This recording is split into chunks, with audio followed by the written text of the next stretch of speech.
Sino ang maniniwala? Kanina lang, ang bagong gising kong fireball spell ay minamaliit ako. Tumakas ito magdamag para pumatay ng mga halimaw. Ako ay dating batang mayaman, pero nagising bilang pinakawalang silbing white mage. Gusto ko na sanang mamuhay ng petex at umasa sa magulang. Ngunit sinabi ko lang sa munting apoy, na magluto ka na lang para sa akin. Bigla itong nagwala, at nagmura ng malakas. Ikaw ang tamad, hindi ako. Magiging isang bawal na sumpang sisira sa langit at lupa. Pagkatapos ay binasag nito ang bintana. Naging pulang liwanag at lumipad sa ilang. Habang ako ay tulala, narinig ko ang boses ni Mama sa ibaba. Mor, bumaba ka na at kumain. Kahit puno ang mesa, wala akong gana. Kusang lumitaw ang magic array sa mesa. Nakayuko akong nagse-search sa cellphone. Ano ang gagawin kung may sariling kamalayan ang skill? Nang makita ito, bahagyang kumunat ang noo ni Papa. Tahimik, bakit parang wala ka sa sarili kahit kumakain? Panaghahanap lang ako ng impormasyon sa job change. Tigilan mo na, hindi tama ang nasa internet. Kumain ka muna, mahalaga ang kalusugan. Marahang nagpayo rin si Mama. Mor, huwag mong bigyan ng pressure ang sarili mo. Sa kolehiyo pwede kang mag-chill lang. Pagkatapos ng graduation bumalik ka at alagaan ang herb garden ng pamilya. Basta hindi ka magsusugal. Kayang kang buhayin ni Mama kahit 10 buhay. Nang marinig ko ang sinabi ni Mama, gama ng loob ko. Sa nakaraang buhay napagod ako hanggang mamatay. Sa buhay na ito pati skill ay itinakwil ako at tumakas. Kung ganoon natural lang na maging walang silbi ako. Ganitong kayamanan na parang ulan. Kung hindi ko i-enjoy ngayon, kailan pa? Agad akong nagsalita ng may taos-pusong mukha. Ama, huwag kayong mag-alala. Mula bukas, sisiguraduhin kong maging ganap na mayamang anak. Hinding-hindi ko kayo aalalahanin. Pagkarinig nito, halos mabuga ni Papa ang sabaw na iniinom niya. Unti-unting nanigas ang ngiti ni Mama. Hindi ba masyadong mabilis pumayag ang batang ito? Habang nag-aalala sila, kontento akong inubos ang pagkain at dumiretso sa ikalawang palapag. Pagkawala ko, napahawak sa sentido si Papa at napabuntong hininga. Lahat iyan dahil sa kakapamper mo. Biglang tumaas ang kilay ni Mama. Sandali ka nga, huwag kang manisi. Sino ba ang natakot na masaktan ng kamay ng anak sa pag-ensayo ng espada? At pinalitan ng kahoy na espada ng espongha. Pagkasabi nito ay napailing na lang si Mama. Walang elemental affinity. Kahit magbuhos pa ng napakaraming yaman ay wala ring silbi. Hayaan na siya, basta masaya siya ay sapat na. Pagbalik sa kwarto, malakas kong inihagis ang sarili ko sa malambot na kama. Sa sandaling iyon, ang tumakas na fireball spell ay napaligiran ng mga lobo sa damuhan. Ngunit sa harap ng pagkubkob, lalo pang nasabik ang munting fireball. Kayo lang na mga munting lobo. Naglakas loob pang kabkuban ako. Agad na nagtipon ang makapal na fire element sa paligid niya. At biglang nahati sa 15 fireball. Sabay-sabay nitong binomba ang kawan ng mga lobo. Kasunod noon ay biglang lumitaw sa harap ko ang system panel. Napatay ang 15 grassland grey wolf. Nakakuha ng 75 na karanasan. Malaking pagtaas ng kasanayan ng skill. Isang grupo lang ng basura gusto pang pigilan ang ebolusyon ko. Tulala akong nakatingin. Sa panel pakiramdam ko gumuho ang mundo ko. Pinabati ka dahil sa pambihirang talino ng iyong skill. Kusang nagkalkula, at nag-evolve bilang advanced skill na multiple explosion. Fireball, wala pang kalahating araw mula nang magpalit ng class. Ang basic skill ko ay nainip sa mabagal na pagpatay ng halimaw. Kaya kusa nitong inangat ang sarili bilang advanced skill. Sa sandaling ito, biglang sumulpot sa isip ko ang isang nakakatakot na ideya. Kung ganito ang takbo, kapag natutunan ko ang water arrow, magiging tsunami ba ito? Kapag earth spell naman, magiging absolute defense. Hindi ba ako magiging all-element forbidden spell archmage? Ding! Kiramdam ng fireball spell ay masyadong mahina ang mga halimaw sa luntiang kapatagan. Papunta na ito sa mas mataas na antas na lugar, ang madilim na gubat. May iniwang mensahe ang fireball spell para sa iyo. Matulog ka na. Huwag kang magulat at istorbohin ang operasyon ko. Habang tinitingnan ko ang napaka-dominante na mensaheng iyon, tubusan akong napayapa. Pagkatapos ay direkta akong humiga ng kontento. Sige, magsikap ka. Matutulog na ako. Sa dining area biglang nag-vibrate ang cellphone ng ama. Tumatalon sa screen ang pangalang Jowley. Sinilip ito ng ama. Agad siyang napangisi ng malamig. Tiyak ang matandang ito ay nagyayabang na naman. Nasagot ang tawag. Agad sumabog sa hangin ang paos na boses ni Jowley. Sa paligid, malakas niyang ipinahayag na nagising na ang anak ko. S-class na mage nang naglalagablab na apoy. Narinig kong hindi raw magaling ang linmo ng pamilya ninyo. Pwede kong ipasama ang anak ko para turuan ang anak ninyo. Matapos marinig ang mga salitang ito, walang pagbabago ang ekspresyon ng ama. Direkta niyang pinutol ang tawag. Ang inang si Suwan sa tabi ay napalingon. Punong-puno ng pag-aalala ang mukha. Mahina niyang sinabi, 3 araw na lang ay ang malaking pagsusulit. Tiyak na magpapakitang gilas ang anak ng pamilyang Zhao. Kung pupunta roon ang ating Mor, hindi na siya pupunta. Sabihin mo kay Mor bukas. Mag-sick leave na lang sa malaking pagsusulit. Tutal may pera naman ang pamilya. Konting ayos lang. Makakapasok pa rin siya sa universidad para magpalipas ng oras. Walang dahilan para pumunta at mapahiya ng pamilya Zhao. Kung gusto ni Zhao Lei na ipagyabang ang anak niya, hayaan siya. Kahit talagang walang silbi si Mor, Siya pa rin ang pinakamahalagang walang silbi sa buong buhay ko bilang si Lin Tianhao. Kinaumagahan nagising ako dahil sa kakaibang galaw sa aking kamalayan. Agad kong inilabas ang panel gamit ang isip.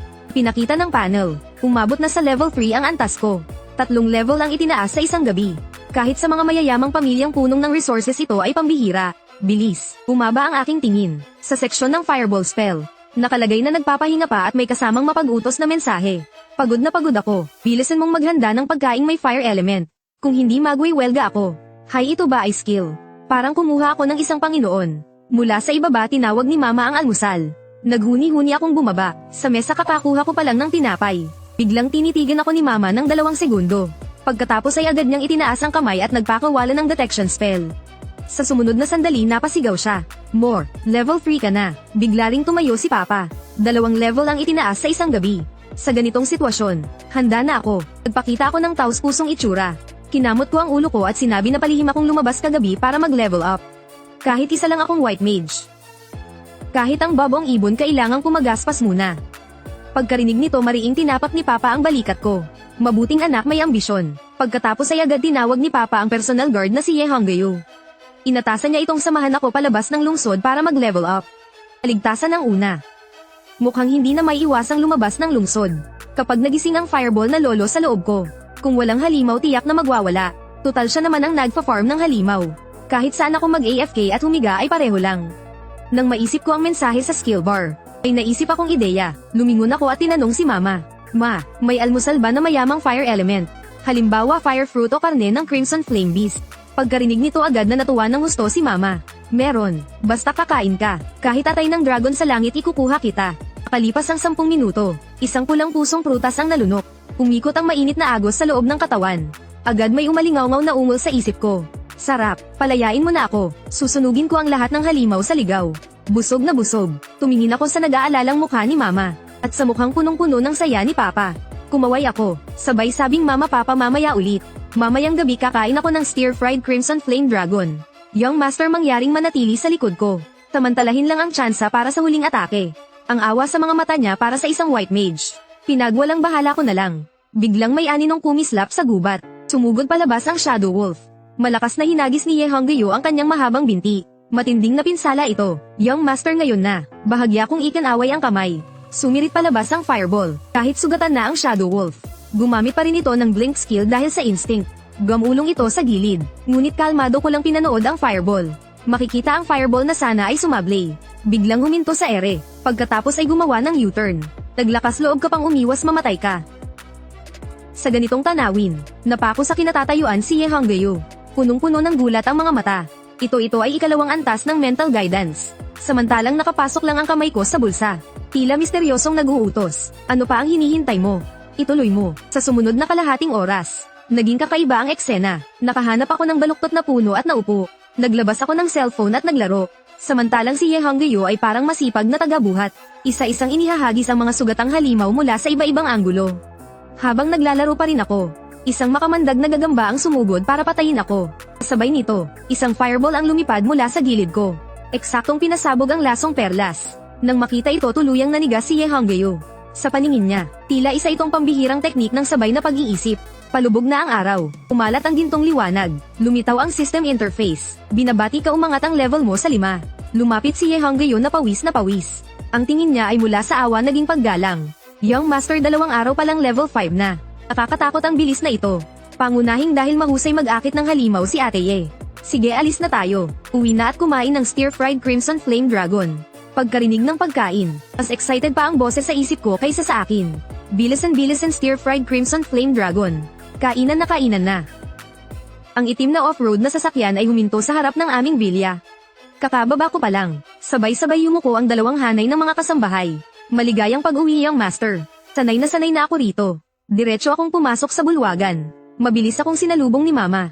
Hinayla niya ako at sinuri mula ulo hanggang paa.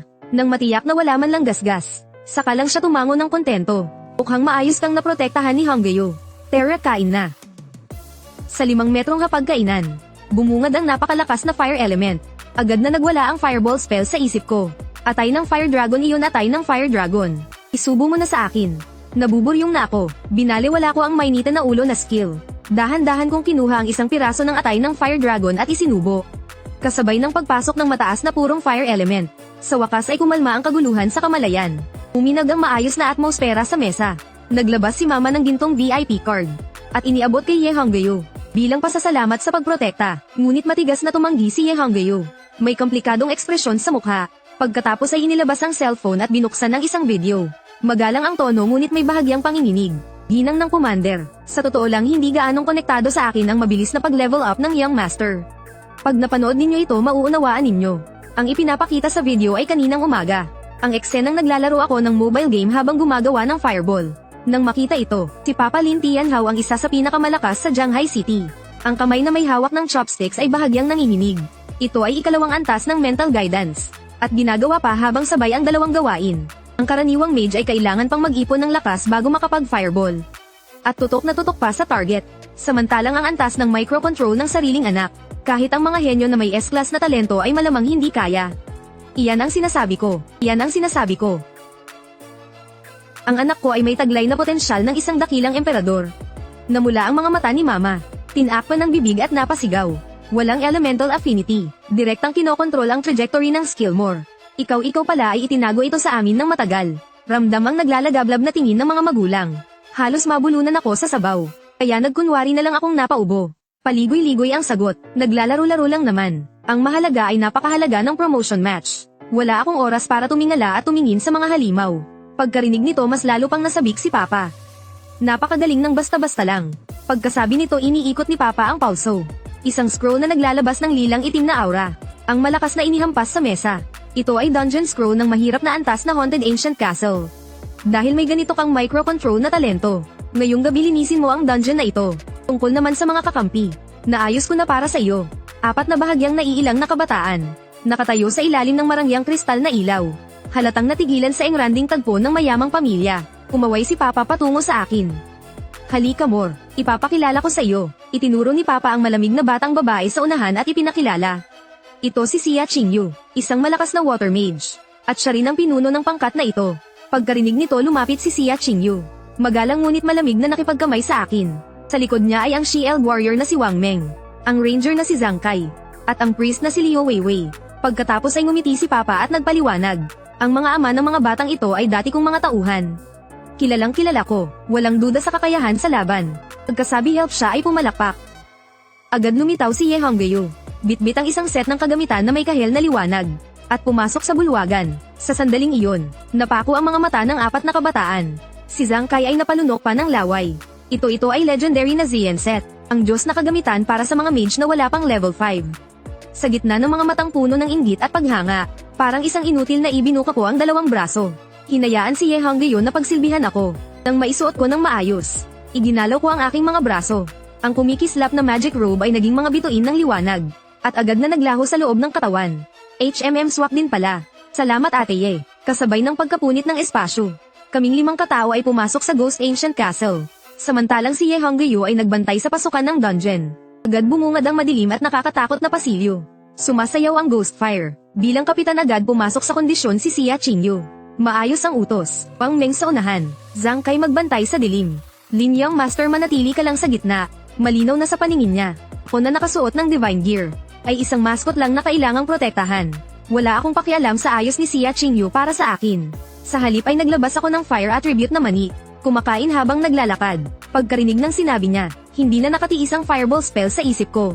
Hayaan ang mga basurang ito na protektahan ako katawa-tawa. Isang napakalaking biro, dahan-daang umusad ang grupo. Biglang sumigaw ng mababa si Xia Qingyu. Tigil may paparating. Pagkarinig nito agad na tumensayo ng lahat. Sa dilim sa unahan, dahan-daang lumitaw ang 2 bughaw na apoy. Kasunod ay sa mahinang liwanag. Nakita ng lahat ang tunay na anyo ng halimaw. Isang high agility na halimaw. Sobrang bilis nito. Mahirap tamaan ng range. Hintayin munang sumugod. Hindi pa tapos magsalita si Xia Qingyu. Isang fireball ang biglang lumipad mula sa dulo ng aking daliri. Dala ang init ng iritasyong parang bagong gising. Humagibis at dumaan sa tabi ng tenga ni Zhang Kai. Napasigaw si Zhang Kai ng Lin Young Master. Huwag magmadali, sobrang layo, hindi tatama. Sayang ang mana. Tulad ng inaasahan, kumislap ang anyo ng Nether Spirit Cat. Sumablay ang fireball. Napabuntong hininga si Zhang Kai nang makita ito. Sabi na nga sumablay, ngunit sa susunod na sandali, isang eksenang nagpapanindig balahibo sa lahat ang lumitaw.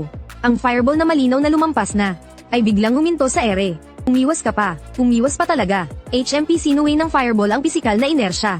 Direktang lumiko at marahas na tumama sa katawan ng Spirit Cat. Bago pa sila makabawi, isa pang fireball ang dumaan na humahagibis sa tabi nila. Dahil sa suot kong Zien set, umaabot sa 60% ang cooldown reduction. Ang fireball na dati ay kailangan ng 3 segundo.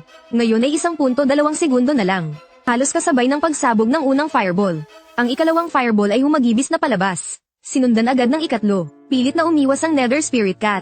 Ngunit napagtanto nitong walang silbi. 2 malalakas na pagsabog ang umalingaw-ngaw. Kumalat ang apoy. Ang 5 antas na elite na halimaw ay nabura ng 3 sunod-sunod na pagsabog. Nakadilat ang mga mata ni na Xia Qingyu habang nakatingin sa banta ng mga buto. Sabay-sabay silang lumingon sa akin sa gitna ng grupo. Ganitong antas ng microcontrol. Kahit taon-taon, ang pinakamahusay na fire mage student sa pambansang pagsusulit ng mga adventurer ay hindi rin kayang gawin. Walang pakialam kung kinuha mula sa supot ng merienda, ang isang matingkad na pulang mani, at isinubo. Sakalang natauhan ng lahat, kanina ay kumakain pa ako ng merienda. Habang gumagawa ng ganitong katawa-tawang microcontrol, biglang kinilabutan si Zhang Kai. Wala na ang dating pagmamaliit sa tingin niya sa akin. Sabi ko na linyang master palang halatang tagong eksperto. Yung 3 fireball kanina, putok-putok-putok tunay na sining. Sa sandaling iyon, si Liu Weiwei na halos walang presensya, ay biglang namutla, nakatingin sa banta ng mga buto kanina. Nanikip ang dibdib ng lahat. Sumunod sila sa direksyon ng kanyang daliri, sa lugar kung saan lumitaw ang elite na Nether Spirit Cat. Kanina lang, siksik na siksik, biglang nagliwanag ang 12 ng bughaw na mga mata. Bilisan magporma sayon Wang Meng bantayan ang harap.